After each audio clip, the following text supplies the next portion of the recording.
is an astrophysicist at NASA's Goddard Space Flight Center.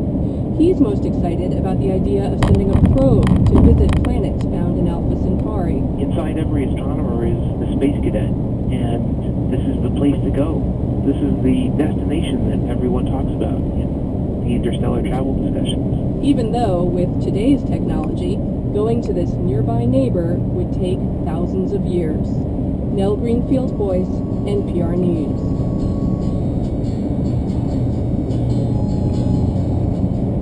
You're listening to All Things Considered.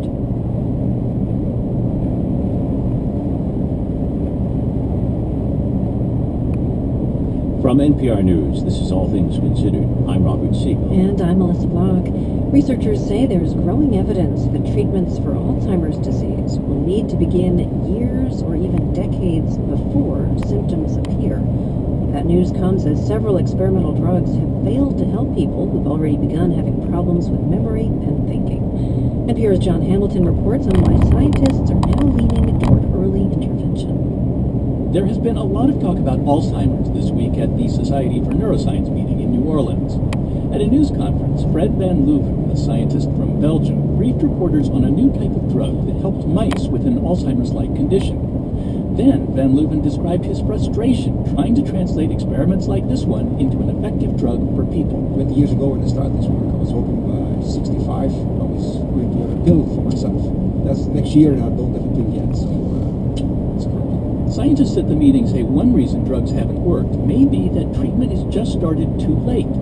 John Morrison from Mount Sinai School of Medicine in New York says that makes sense given recent findings about how Alzheimer's attacks brain cells. By the time an Alzheimer's patient is diagnosed even with mild or moderate Alzheimer's, there's very, very extensive neuron death. And the neurons that die are precisely those neurons that allow you to navigate the world, that make sense of the world. Morrison says there are drugs that can produce new neurons, but he says this approach won't replace the complex circuits that underlie memory and thought. Trying to bring back dead neurons is not going to be the way to go. We need to move way back in time and intervene before there's extensive neuron death. The question is, how far back in time? Lori Beeson-Held from the National Institute on Aging presented results from a study that could help answer that question. She says previous research found brain changes in people already experiencing the memory and thinking problems that can precede Alzheimer's. Our study has gone back even further and discovered changes in the brain that occur up to 11 years before any symptoms occur in individuals who eventually become cognitively impaired. Beeson-Held says it's likely the process that leads to Alzheimer's begins even earlier. But she says it's not clear precisely when a drug would need to interrupt this process. If we need to stop things before they even start, it could be 20 years before somebody develops the symptoms. If it turns out that we can reverse some of the pathology, then it might be, say 10 years, but it's really difficult to know at this stage. The new interest in early intervention has got some scientists reconsidering experimental drugs that appeared to fail in people. Sam Gandy of Mount Sinai School of Medicine says some of them may be effective drugs that were given too late. It's possible we've tested things and discarded them prematurely. Now that we can see the changes in the brain that underlie Alzheimer's, and that we know to look 5, 10, 20 years earlier than we have been, now we really should reevaluate things that we've looked at and discarded. To do that, researchers would have to give these experimental drugs to younger people who are not experiencing problems with thinking or memory, and may never. And Andy says that raises some ethical issues. People have to understand the risks and make the decisions for themselves with their physicians as whether it's right for them to intervene, to begin a trial or begin a drug for which the long-term risks might not be known. One group that might take part in that kind of experiment is people with a family history of early-onset Alzheimer's. Despite the setbacks in the search for treatments, many scientists at the neuroscience meeting still think they're closing in on drugs that will work. One reason is the relatively recent discovery that neurons don't die just because someone is getting older. Gandy's colleague John Morrison says the brain cells seem to remain healthy as long as the connections between them, known as synapses, remain intact. So he says it may be possible to prevent Alzheimer's by giving middle-aged people drugs that protect these synaptic connections. This current thinking that neuron death is not inevitable is a far more optimistic view. And I think we will get to a point where we push back the average onset of Alzheimer's and may even decrease its prevalence. In people, not just mice. John Hamilton, NPR News. Now to a man who never forgot, but learned to forgive. I can see no point in perpetuating hatefulness or bitterness, because it just pulls down the person who has been hateful and bitter. That's Eric Lomax in a 1995 interview with WHYY's Fresh Air. Lomax died last week at the age of 93. He was a British Army officer and held prisoner by the Japanese in World War II. He was one of thousands of soldiers forced to build the railway to Burma, famously portrayed in the 1957 film The Bridge on the River Kwai. During that time, Lomax was interrogated and severely beaten. The experience left him with multiple broken bones and a longing for revenge for one man in particular, Nagase Takashi, Lomax's tormentor. The entire Japanese army was practically focused to me through this one particular face, this one particular voice. It was unusual for any POW to become so close, in the worst sense of the term, with any particular Japanese. In 1995, Lomax told the New York Times, "At the end of the war, I would have been happy to murder him." But Lomax had a change of heart half a century later. After years of trying to track Nagase down, Lomax found an article about him describing his remorse over the ill treatment of a British soldier. And the whole thing, quite honestly, referred to myself. It took quite a little while before it really sunk in that after 7 years' work, I had finally identified the man that I was pursuing. The two developed a correspondence and eventually met face to face in 1993, not far from the bridge on the River Kwai. I addressed him in Japanese. I just said, "Good morning, how are you?" And he replied in English, expressing his sorrow for what had happened. We shook hands and we went to sit on a nearby seat in the shade. And we talked almost as if we were old friends meeting for the first time after many years' interval. About 3 weeks later, Lomax wrote a letter to Nagase saying he had forgiven him. In 1995, Eric Lomax published a memoir called The Railway Man. It ends with this line, "Sometime the hating has to stop."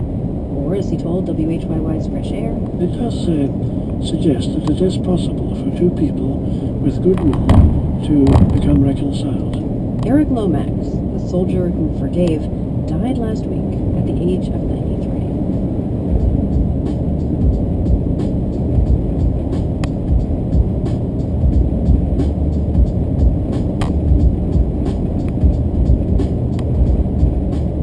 All Things Considered is a production of NPR News, which is solely responsible for its content.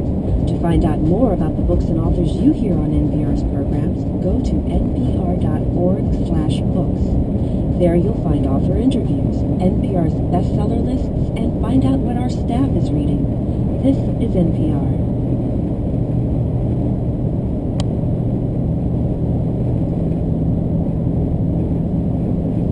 From NPR News, this is All Things Considered. I'm Melissa Block. I'm Robert Siegel, and we're going to take some time now to put a couple of assertions from last night's presidential debate in context. And here in the studio to help us out are NPR Health Policy Correspondent Julie Rovner and NPR Education Correspondent Claudio Sanchez. Nice to see both of you. Nice to be here. And Julie, first to you. One of the issues that came up last night in the discussion of equal pay for women was contraceptive coverage and funding for Planned Parenthood. Here's part of what President Obama had to say. When Governor Romney says that we should eliminate funding for Planned Parenthood, there are millions of women all across the country who rely on Planned Parenthood for not just contraceptive care, they rely on it for mammograms, for cervical cancer screenings. That's a pocketbook issue for women and families all across the country. Julie Rovner, Mitt Romney denies the charge that he wants to make contraception illegal, but he didn't address this Planned Parenthood issue. No, he didn't. And in fact, Mitt Romney has said many times that he would like to pull federal funding from Planned Parenthood. And the president has been using that as a wedge issue to try to win women's support. And the president has been leading with women. But it's a balancing act for both candidates because President Obama's requirement in the federal health law that most health insurance plans pay for contraceptive coverage has been very unpopular with the Catholic Church and therefore with some Catholic voters in swing states. But the idea of repealing that law and letting employers decide decide whether or not birth control should be covered by insurance, and of pulling funding for Planned Parenthood, which gets about 40% of its funding from federal and state governments, has proved pretty unpopular. So unpopular, in fact, that Romney, who's been pretty strongly anti-abortion, is out today with a more moderate ad meant to appeal to women voters. Let's hear a little bit of it. You know, those ads saying Mitt Romney would ban all abortions and contraception seemed a bit extreme. So I looked into it. Turns out Romney doesn't oppose contraception at all. In fact, he thinks abortion should be an option in cases of rape, incest, or to save a mother's life. And the woman in the ad is saying that Romney's position is different from that of the Republican platform, which indeed would ban abortions in those circumstances. And a little bit different from what Romney himself has been saying, or at least different in tone. You know, recent polls have showed a bit of narrowing of that gender gap, with Romney catching up some with women. He wants to reassure them that he wouldn't ban birth control, but the fact is that his position, by cutting off federal funding to Planned Parenthood and allowing employers not to offer it in their health insurance, would make birth control less available to those with limited income. Okay, that's NPR health policy correspondent Julie Robner. Thank you, Julie. And now we turn to another issue that came up last night, higher education, in particular, funding for higher education. Here's what Mitt Romney had to say. I want to make sure we keep our Pell Grant program growing. We're also going to have our loan program so that people are able to afford school. Claudio Sanchez, two things, Romney said. He talked about Pell Grants, he talked about student loans. Did he in any way change his tune on those issues last night? He did not change his tune in a big way, but it's the lack of details that Mr. Romney is providing, especially on the Pell Grant program, that really is hard to pinpoint, because what he's saying does not jive entirely with some of the suggestions that have been made that under a Romney administration, certainly with Mr. Paul Ryan's, his running mate's position on cutting education, it's going to be very hard to keep the kind of funding that's in place now intact. The president has made much of taking the banks out of the student loan program, saving, I think it's $62 billion by eliminating that subsidy and using that money for student aid. Where does the Romney campaign stand on student loans and private banks? There, Mr. Romney has been very firm. He says he wants to restore the role of private lenders and banks to the old program, which essentially subsidized these student loans by allowing banks and private lenders to issue these loans and essentially recover their full amount, as well as get a nice profit. They were guaranteed as if they were government loans, actually. Yes, they were. Back to Pell Grants. He says they're going to keep the Pell Grant program growing. You referred to Representative Ryan's budget proposals that would reduce virtually anything in domestic spending. Was there actually a cut proposed to Pell Grants? There is no specific cut being proposed, but Mr. Romney, because Mr. Romney essentially says he's not going to cut aid for low-income students.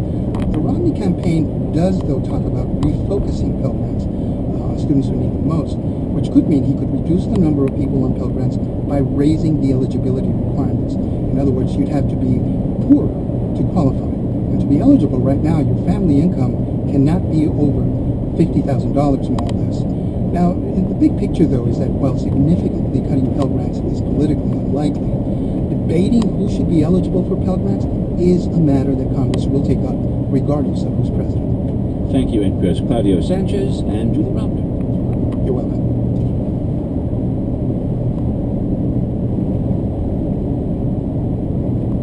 This week, Israel entered campaign season. Parliamentary elections are set for late January, and as politicians race to plan their campaigns, there's some news about how most Israeli campaign fundraising works. A recent report reveals that most of it happens overseas, especially in the U.S. Shira Frankel tells us more from Jerusalem. It's midday in the cafeteria of the Israeli parliament, or Knesset, and legislators and their aides are busy wheeling and dealing over lunch. Never a dull moment in election season. That's Gil Hoffman, political analyst for the Jerusalem Post newspaper. He surveys the cafeteria floor with an expert eye. This is where the politicians, when they have something really important to get across to the press, this is where they do it, and where they meet and make whatever political deals they need to get ahead. Across the room, snippets of conversations in English can be heard. Many of these individuals are fundraisers who specialize in raising campaign money from abroad. According to a report published last week by Israel's State Comptroller's Office, more than half of the campaign contributions made to Israeli politicians in the last 2 years came from outside Israel. Here's Gil Hoffman again. They look for any loophole they can. And if they can get away with doing most of their fundraising abroad or doing it before the election period begins, whatever they can get away with. For this new report, each member of the Knesset was asked to give a list of campaign donors and the amounts received. Officials at the State Comptroller's Office told NPR they are currently in the process of checking and verifying the list. Although a quick glance at the figures shows a clear trend. The report says Prime Minister Benjamin Netanyahu raised more than 90% of his campaign money in the United States. Vice Prime Minister Moshe Ya'alon, also from Netanyahu's Likud bloc, raised 100% of his campaign contributions overseas, mostly in the U.S. Sheli Yachimovich, leader of the Labour Party, was one of the few politicians to raise all of her money in Israel. Political analysts say she made a point of doing so, to prove her domestic credentials. Anat Wilf, a lawmaker from the Independence Party, says, not surprisingly, diaspora Jews are responsible for the bulk of donations. Should you allow some money to come from individuals abroad? It's not ideal. I would say that the vast majority comes from Jews abroad, and that reflects, in a sense, I don't know, call it a sense of solidarity, a sense of involvement of the Jewish community in what happens in Israeli elections. Wilf didn't choose to fundraise in the U.S. herself. Her campaign money came entirely from her own personal fortune, but she says she understands Israeli politicians who accept help from often eager American donors. Americans are trained to give money to politicians. It is in the system. They know that this is how politics work. So when the politicians tell them, I'm running, it makes sense to them to give money. I've had many American Jews offer to help me, and I've told them, I don't need it, I'm fine. But that's their way of saying, we want to help you, we want to support you, we like the work that you're doing. Back in the Knesset cafeteria, politicians speculate about the upcoming elections and what surprises may be in store. Analyst Gil Hoffman says that Israeli laws have shown time and again they don't really care where or how their elected officials raise money. Israelis don't care where the politicians get their money from. There are politicians that have been convicted of illegal fundraising that are making political comebacks right now, and people don't have any problem with it whatsoever.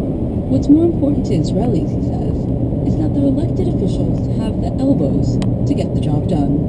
For NPR News, I'm Shira Frankel.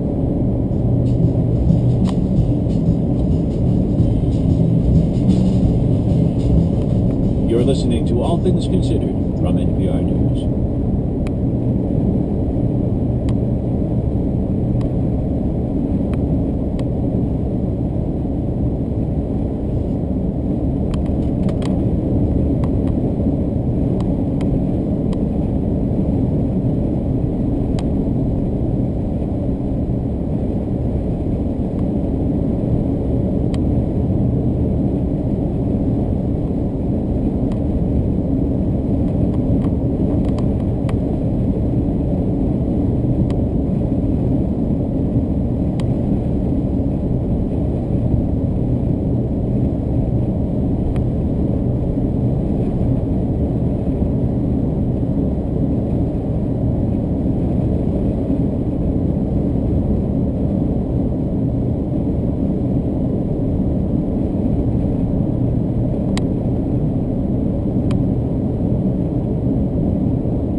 drop out from beneath your feet. One of these days, your heart will stop and play its final beat.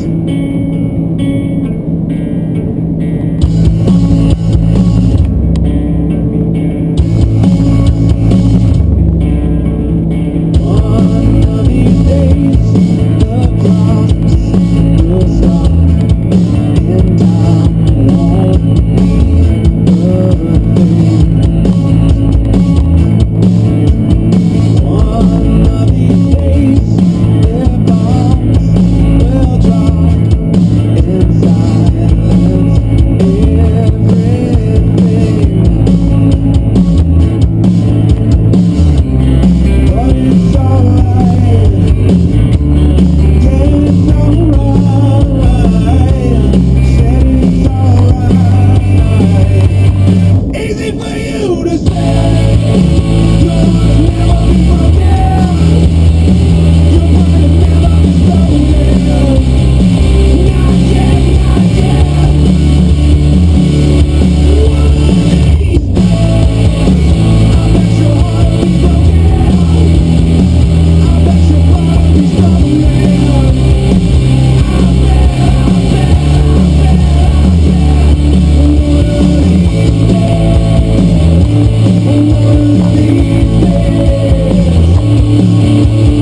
got nothing on.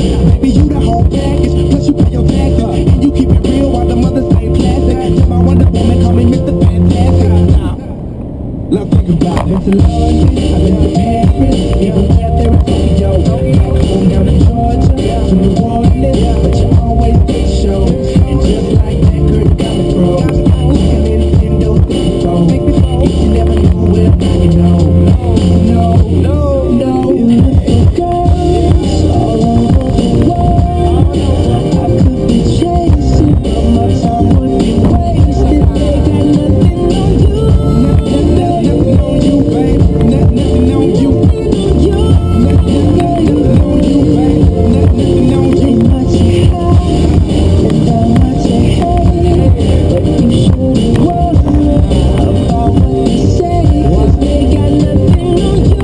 Nothing on you, babe. Nothing on you. Nothing on you, babe. Nothing on you.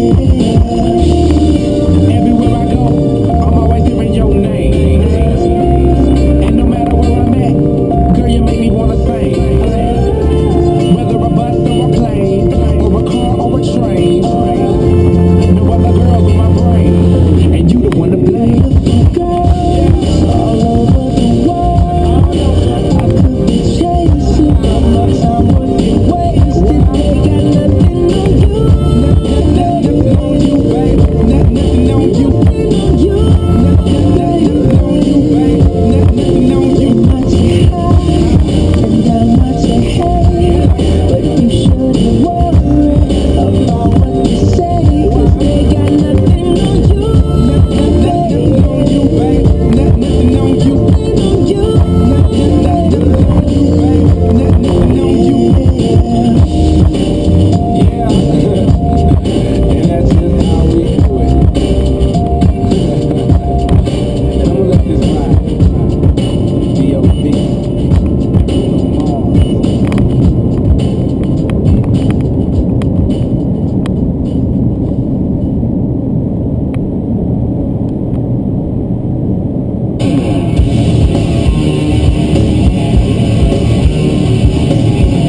yet? Did you get your new phone yet? Okay, just curious. No.